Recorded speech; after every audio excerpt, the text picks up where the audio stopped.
Hello, handsome. What a day.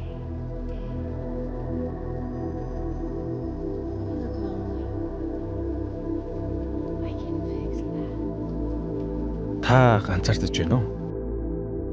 Тэгвэл та зөв газар иржээ.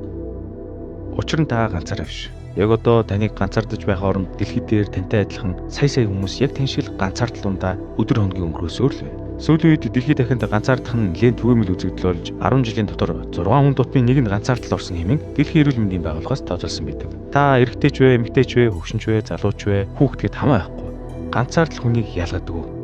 Ганцаардлын түвшин дэлхийн улс орнууд донд ялгаатай бөгөөд жишээ нь Бразил улсад гэхэд нийт хүн амын 50% нь ганцаардалтай хэмээсэн бол энэ үзүүлэлт нь Турк улсад 46%, Энтэг улсад 43% гэж судалгаанд өртжээ. Дээрээс нь хамгийн харамсалтай нь 19-с 29 насны залуучууд хамгийн ихээр ганцаардаг талаар энэхүү судалгаанд давхар өгүүлсэн байдаг. Тэгвэл Монгол улсад хийсэн судалгаагаар манай хүн амын 4 хүн тутмын нэг нь ганцаардаг бөгөөд голчлон 18-аас 26 насны залуучууд хамгийн ихээр ганцаардлуунд байдаг тухай мэдээсэн байна. Өнөө цагийн техник технологийн өндөр хөгжсөн 90 үед хүн төрөлхтөн хүрээлэн буй нийгэмдээ анхаарал хандуулгаа болж бод ертөнцид амьдрахаа болсон цаг үеэс эхлэн дижитал ертөнцид өөрсдийн гэсэн орон зайн төлөө хөөцөлдөг болсноос өдгөө сошиал сүлжээ бидний амьдралыг эзлэн авчээ. Тэгвэл өнөөдөр мэдлэгээрээ бид хүн төрөлхтөнд нүүрлээд буй чимээгүй тахалуулах ганцаардлын талаар та бүхэндээ ярьж өгөх гэж байна. Ер нь ганцаардал гэж юу юм бэ? Бид яагаад ганцаарддаг юм бэ? Хизээс эхлээд ганцаардал бид бүдийг нөмрөн авах ба юунаас ч бид ганцаарцаар байгаа вэ? Хэрэг та энэхүү асуултуудын хариултыг мэдмээр байгаа бол өөрсгөө ганцаардаж буй мянган хүмүүсийн адил энэхүү бичлэгийг дуустал үзээрэй. Ганцаардал гэдэг нь зөвхөн бие махбодын хувьд ганцаараа байхыг хэлдэг зүйл биш бөгөөд илүү сэтгэл зүйн төлөв байдал илээ. Энэ хүн өөрийгөө нийгмийн орчин, гэр бүл, найз нөхөд хамт олонтойгоо холбогдсон, ойлгогдсон, дэмжлэг авсан мэт мэдрэмжээс холдсон мэтэр санагдуулдаг гүн гүнзгий мэдрэмж юм. Өөрөөр хэлбэл ганцаардал гэдэг бол та бие махбодын хувьд ойр ганцаараа байхад тохиолддог зүйл биш бөгөөд та олон хүмүүс тэр чүтгийл аав, ээж, найз нөхдийнхөө дунд байсан ч гэсэн эсвэл нийгмийн харилцаанд оролцож байсан ч ганцаардлыг мэдэрдэг. Ганцаардлын үндсэн шинж нь хүмүүс хоорондын харилцаа ба сэтгэл хөдлөлийн холболттой шууд холбоотой байдаг байна. Хэрв хүн өөрийгөө нийгмийн хүрээнд үнэлэгдээгүй, ойлгогдоогүй, хүлээн зөвшөөрөгдөөгүй мэдрвэл энэ ганцаардлын мэдрэмжийг төрүүлж эхэлдэг байна. Тиймээс ганцаардал нь зөвхөн физик орчин хүмүүст огт хамааралгүй бөгөөд дотоод сэтгэл бид бүхний амьдралын туршлагаас шалтгаалдаг сэтгэл зүйн үзэгдэл юм. Ганцаардал нь сэтгэл санааны стрессийг нэмэгдүүлж сөрөг бодол төрүүлэх, өөрийгөө хэд голох, сэтгэл гутралд орох шалтгаан болдгоо. Ганцаардал нь зөвхөн тухайн нэг хүний амьдралын чанарт нөлөөлдөг ба тэр хүний эрүүл мэнд, ажил, нийгмийн харилцаанд хүртэл сөрөг нөлөө үзүүлдэг байна. Судалгаагаар ганцаардал нь зүрх судасны өвчин, сэтгэл утрал, стресс ба өөрийгөө нийгмээс тусгаарлах зэрэг олон бие сэтгэл зүйн асуудлын эрсдлүүдийг нэмэгдүүлдэг болох нь батлагдсан байдаг бөгөөд өнөө цагт ямар ч хүн гэлтгүй бүгд л энэхүү гүн гүнзгий хоосон мэт мэдрэмжинд өртөж дотоод сэтгэлээрээ тусгаарлагдсан мэт байдалд орж байгаа юм. Тиймээс та ганцаардаж байгаа бол энэ таны ганцаараа гэсэн үг биш юм аа.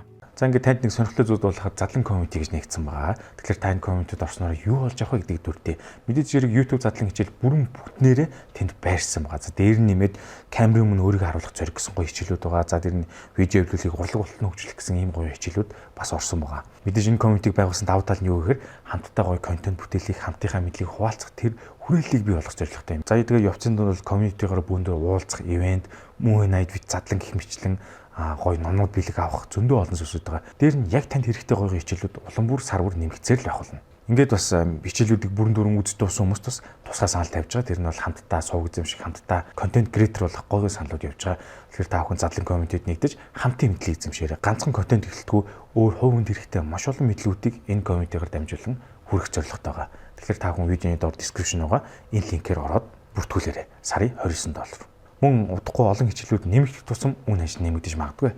Ингээд бүгдээрээ задлан комьюнити дотор уулзаж хамтын мэдлэгийг бүтээцгээе. Та өөрийнхөө ганцаардаж буй шалтгааныг зөвхөн нэг зүйлээс айвал эзээж болохгүй. Ганцаардын шалтгаан дан ганц хувь хүн гэхээс илүүтэйгээр илүү бидний хүрээлэн буй нийгэм ба техник технологи, сэтгэл зүй зэрэг хэд хэдэн хүчин зүйлээс үүдэлтэй байлаа. Тийм учраас магадгүй бид өөрсдийгөө ганцаардуулж буй зүйлийг олж мэдснээр ганцаардлаасаа ангижирч магадгүй юм аа. Өдөр ирэх тусам бидний сурч хөдөлмөрлөж амьдардаг нийгэм маань улмал төвхтэй цаг наргүй болсоор л байна. Үүнээс үүдэж бид өөрсдийн ажил болон амьдралаа зөв зохицуулж чадахгүй улмаас хүн хоорондын харилцаа улам ихээр багасж бид өөрсдийгөө гаднах ертөнцөөс тусгаарлаж байна. Сүүлийн жилүүдэд дан ганц Монгол гэлтгүй дэлхийн улс орнуудад хотчлт улам хурцтай явагцаар л байгаа. Хүмүүс хөдөө орон нутгаас хот руу шилжин ирж буй голлох шалтгаан нь эдийн засгийн байдал бөгөөд хөдөө орон нутагт орлого олох боломж хомс болох тусам хүмүүс илүү их хотыг бараадан амьдралаа салгуулахаар ирж байгаа. Ийхүү өөрийн төрснүүдийг найз нөхөд гэр бүлийн хүмүүсээ орхин тэндээс хол амьдрах болсноор урдын хүн хоорондын дотны харилцаа дутагдаж хүн ганцаарл тунд орж эхэлдэг. Хотод хүмүүс өдрийн ихэнх цагийг ажиллаж эсвэл сурч өнгөрүүлдэг. Хэдийгээр энэ байдлаар хүн өөрийнхөө байр суурийг нийгэмд олж аван сайхан амьдралд хүрэх зорилгоо болгодож бид хэтэрхий их ажиллаж сурч хэтэрхий их цагийг өөрсдөө зарцуулснаас болоод бусдтай харилцаа мартчихдаг.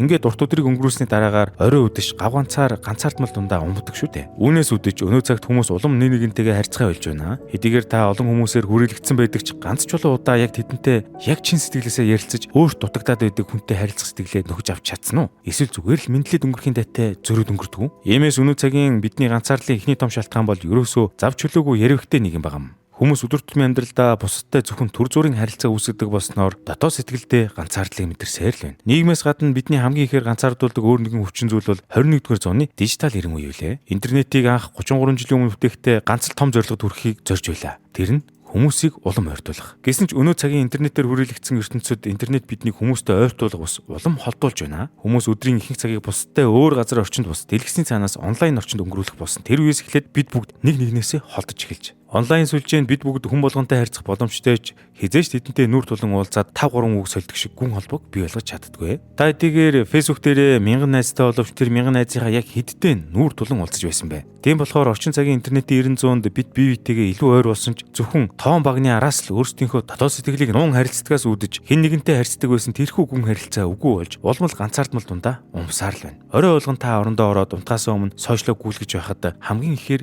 юуг олж харддаг вэ? Хэн нэгний аз жаргалтай амьдрал, тэдний гаргасан амжилт, аз жаргал, хялбар олддог амьдрал ба эд хөрөнгө.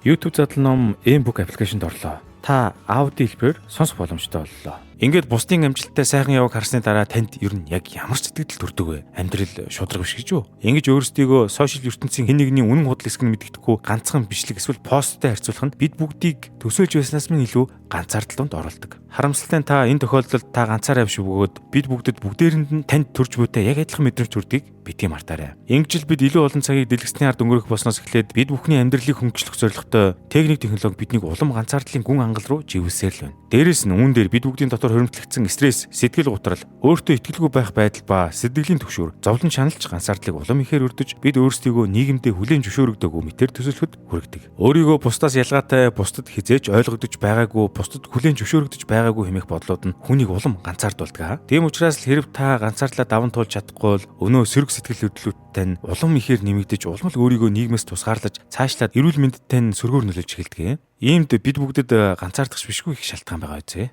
Ганцаардал нь хүн төрөлхтөн анх үүссэн цагаас эхлээд бид бүхэн дунд чимээгүй байдлаар тархсаар байсан боловч 2010 оноос эхлээд энэхүү чимээгүй тахал нь улам хурцтай нэмэгдэх болсон. Миний өмнө дурдсанаар дэлхийн эрүүл мэндийн байгууллагын мэдээллээр 10 жилийн хугацаанд дэлхийн хүн амын 6 хүн тутмын нэг нь ганцаардалтай болсон бөгөөд энэ нь ганцаардал зөвхөн хувь хүний сэтгэл зүйн асуудал биш бүгд бүтэн нийгмийг хамарсан өргөн цар хүрээтэй асуудал болсныг бид бүгдэд харуулж байна. Энэхүү 10 жилд бид бүгд л техник технологи ямар хурдтайгаар өөрчлөгдсөнийг сайн мэдэх бөгөөд хүмүүс улам их хөгжин, улам их цаг наргүй ажиллаж, улам их дотроо нууцхан стресстэй эхэлсэн тэр цагаас эхлээд ганцаардал биднийг нүмерэн авчээ. Тэгвэл өнөөдрийн техник технологи хөгжиж хэмэл оюун ухаан болон бусад шин салбарууд улам их хүч төрөн бидний амьдралд орж ирэх болсноос үүдээд хүн бусадтай хүнтэй харилцах шаардлага улам багассаар л байна. Хүмүүсийн ганцаардлыг дүрсэлсэн Her болон Blade Runner 2049, Taxi Driver зэрэг кинонууд нь нэгэн цагт зүгээр л кинометр санагддаг байсан бол одоо аль хэдийн бодит амьдралтай дүүцэж ирж. Ялангуяа сүүлийн үед хүнтэй чөлөөтэй ярилцдаг, хүнийг маш сайн сонсч чаддаг янз бүрийн хиймэл оюун ухааны үйлчлэгнүүд гарч ирснээс эхлээд бид бүгд улам бие биенээсээ тусгаарлагдах болсон байна. Ойрын үед хүмүүс өөрийн ганцаардлаасаа салахын тулд өөрийг нь хангалттай сайн ойлгож чадах чатботуудтай улам их харилцах болж, улам л хамааралтай болох үзэгдэл нэмэгдэх болж.